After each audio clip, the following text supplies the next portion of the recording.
तमिलनाडु के रामेश्वर में जन्मे कलाम साहब, जिनके घरों में लालटेन जलाने के लिए तेल खरीदने तक को पैसे नहीं थे और न ही परिवार को दो वक्त की रोटी तक नसीब होती थी। न पैरों में चप्पल, न सर के ऊपर छत। अगर कुछ था तो सिर्फ पढ़ने लिखने का जुनून। और इसी सपने को हकीकत में बदलने के लिए वो रोज सुबह उठकर पास वाले गांव में पढ़ने जाते थे और साथ ही साथ परिवार की आर्थिक स्थिति खराब होने के कारण पिता के कामों में हाथ बटाते और पूरे गांव में अखबार बांटते। लेकिन आगे चलकर एपीजे अब्दुल कलाम भारत को अंतरिक्ष में पहुंचाने से लेकर भारत को परमाणु महाशक्ति बनाने में अपना योगदान दिया। सपना वो नहीं जो हम सोते हुए देखते हैं, सपना वो है जो हमें सोने नहीं देते। ये कहना है एपीजे अब्दुल कलाम का, जिसे हम सब मिसाइल मैन के नाम से जानते हैं।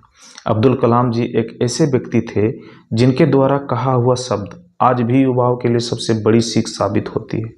एपीजे अब्दुल कलाम कहते हैं, इंतजार करने वालों को सिर्फ उतना ही मिलता है जितना कोशिश करने वाले छोड़ देते हैं। अब्दुल कलाम जी एक ऐसे व्यक्ति थे जिनसे शायद कोई नफरत करता होगा या उनके बारे गलत राय रखता होगा। उनके द्वारा बोला गया एक एक शब्द आज भी युवाओं के लिए सबसे बड़ी सीख के रूप में साबित होती है। लेकिन क्या आप जानते हैं कि एक छोटे से कमरे से निकलकर भारत के राष्ट्रपति बनने तक का उनका सफर कितना मुश्किल रहा होगा? तो आइए आज इस वीडियो के जरिए जानते हैं।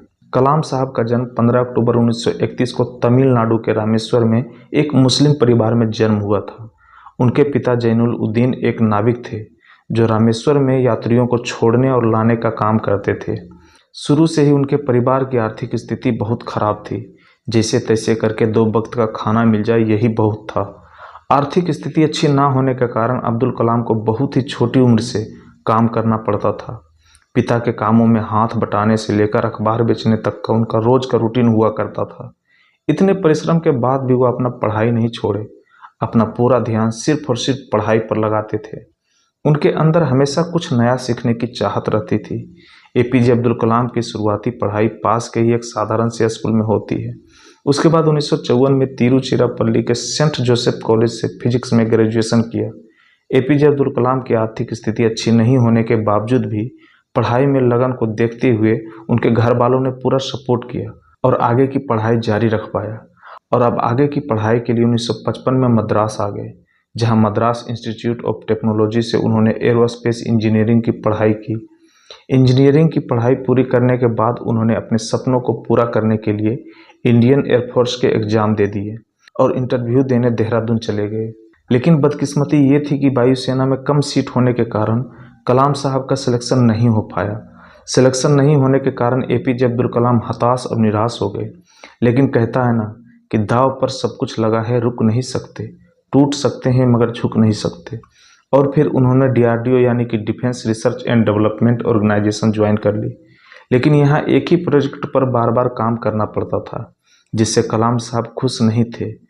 इस बीच उनकी मुलाकात विक्रम साराभाई से हुई, जिन्होंने एपीजे अब्दुल कलाम की काबिलियत से खुश होकर उन्हें अपने टीम में शामिल कर लिया और Indian national committee of space research में ट्रांसफ़र कर दिया गया, जहां उनका पहला मिशन था भारत के पहले रॉकेट का उड़ान भरना। लेकिन शुरुआती स्टेज में होने के कारण डीआरडीओ के पास ना तो कोई वर्कशॉप थी और ना ही कोई ऑफिस। हर चीज़ कठिन लग रही थी। उसके बाद एक चर्च को अपना वर्कशॉप बना लिया और वहां अपना ऑफिस स्थापित कर दिया। विक्रम साराभाई की टीम सरकार से मिले थोड़े बहुत पैसे का जुगाड़ हुआ और जुगाड़ू तरीके से रॉकेट बनाया। लेकिन रॉकेट को लॉन्च पैड तक ले जाने के लिए उनके पास कोई साधन नहीं था। तभी उन्होंने रॉकेट के पूरे अलग अलग पार्ट्स को बैलगाड़ी और साइकिल की मदद से लॉन्च पैड तक पहुंचाया।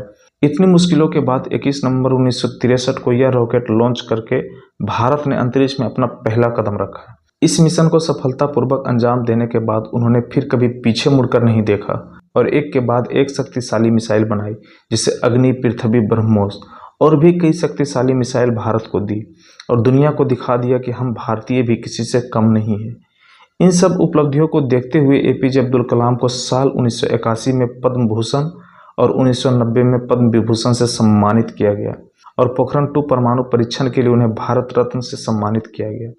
और अब साल आता है 25 जुलाई 2002। ये वो ऐतिहासिक दिन था जब एपीजे अब्दुल कलाम को भारत के 11वें राष्ट्रपति के रूप में चुना गया। 2002 से लेकर 2007 इन 5 सालों तक उन्होंने बखूबी अपने कार्यों को पूरा किया और अब साल दर साल बढ़ने के साथ साथ उनकी उम्र भी ढल रही थी। उनकी उम्र अब 75 की हो चुकी थी। इस उम्र तक आते आते हर व्यक्ति आराम करने की सोचने लगता है, लेकिन उन्होंने ऐसा नहीं किया। वो जगह जगह जाकर स्कूलों में सामूहिक मंचों से बच्चों को, युवाओं को अपने भाषण के जरिए मोटिवेट करते। एपीजे अब्दुल कलाम अपना पूरा जीवन भारत को समर्पित कर दिया और 27 जुलाई 2015 को एक भाषण के दौरान उन्हें दिल का दौरा पड़ा और उन्हें हमेशा हमेशा के लिए खो दिया। एपीजे अब्दुल कलाम कहा करते थे, वो जो सपने देखने की ताकत रखते हैं वो दुनिया को भी जीतने की ताकत रखते हैं।